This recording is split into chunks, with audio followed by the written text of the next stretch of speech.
현재 상하이와 같은 전면 봉쇄를 하고 있지는 않지만 선전의 과격한 백신 의무화 정책과 우한의 회색 코드 정책이 또 다른 주목을 끌고 있습니다. 선전의 지역사회는 백신을 맞지 않으면 건물 전체의 수도와 전기를 차단하겠다고 주민들을 위협했습니다. 일부 지역사회는 건물별 접종 완료를 위해 기동부대를 파견하겠다고도 공언했습니다. 4월 26일 인터넷에 게시된 선전시 룽강구 제즈컹초는 단지마다 직접 예방접종 장소를 설치, 출입하는 주민들에게 의무적으로 예방접종을 실시할 것이라고 공지했습니다. 동시에 기동부대를 파견, 하루 만에 제즈컹의 접종 완료를 위해 노력한다고 밝혔습니다. 얼마 전에 올라온 온라인 비디오에는 전염병 예방 인력들이 주택에 강제로 침입, 잠자는 주민에게 침상에서 백신 주사를 강제로 맞히기도 했고, 또 한 할머니가 3차 백신 접종을 거부하다 전염병 예방요원에게 끌려가는 모습이 담기기도 했습니다.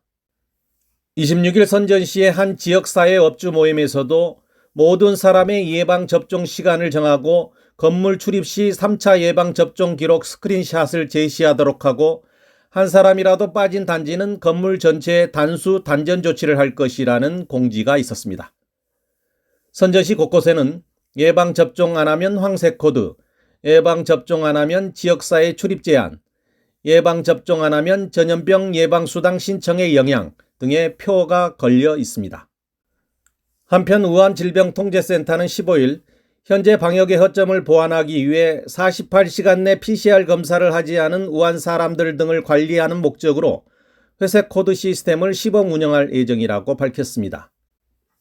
통지문에 따르면 회색 코드에 속하는 사람은 인구가 밀집한 공공장소 진입을 제한하고 대중교통과 자동차 호출 이용 등이 엄격히 금지됩니다. 검사를 완료하면 자동으로 녹색 코드로 전환됩니다. 22일 우한에 많은 비가 내리는 가운데 도로변 한 곳에 사람들이 우산을 쓰고 핵산 검사를 위해 모여들었습니다. 매일 오후 3시부터 채취를 시작한다. 이틀에 한 번 검사한다. 이틀간 PCR 검사를 하지 않으면 자동으로 회색 코드가 된다. 아파트 단지를 출입하고 공공장소에 가려면 반드시 48시간 이내에 녹색 코드가 되어야 하고 검사가 음성이어야 한다고 우한시민 장 씨가 따지웬 인터뷰에서 밝혔습니다. 우한시민 류 씨는 따지웬에 PCR 검사 30분 뒤 회색 코드가 다시 녹색 코드로 바뀐다. 회색 코드의 경우 자동차로 슈퍼마켓에 들어가는데 제한이 있다고 말했습니다. 한 네티즌은 후베이성과 우한의 다양한 건강 코드 캡처 사진을 인터넷에 게시하고 설명했습니다. 녹색 코드는 건강하다는 뜻이며 동시에 48시간 이내 PCR 검사 결과가 음성으로 나왔음을 말합니다. 황색 코드는 시공 동반자라고 하여 확진자와 시공간이 겹친 경우입니다. 황색 코드는 3일 자가격리, 7일 연속 건강 모니터링, 5일 연속 PCR 검사를 거쳐야 하는데 음성이 나오면 다시 녹색 코드가 됩니다. 회색 코드는 48시간 내 PCR 검사에서 음성의 검사 결과가 나오지 않았다는 뜻이며 시내에 들어가거나 지하철을 탈 수 없어 최대한 빨리 검사를 해야 합니다. 홍색 코드는 확진자입니다. 무증상 감염이든 아니든 간에 시설에 격리돼야 합니다.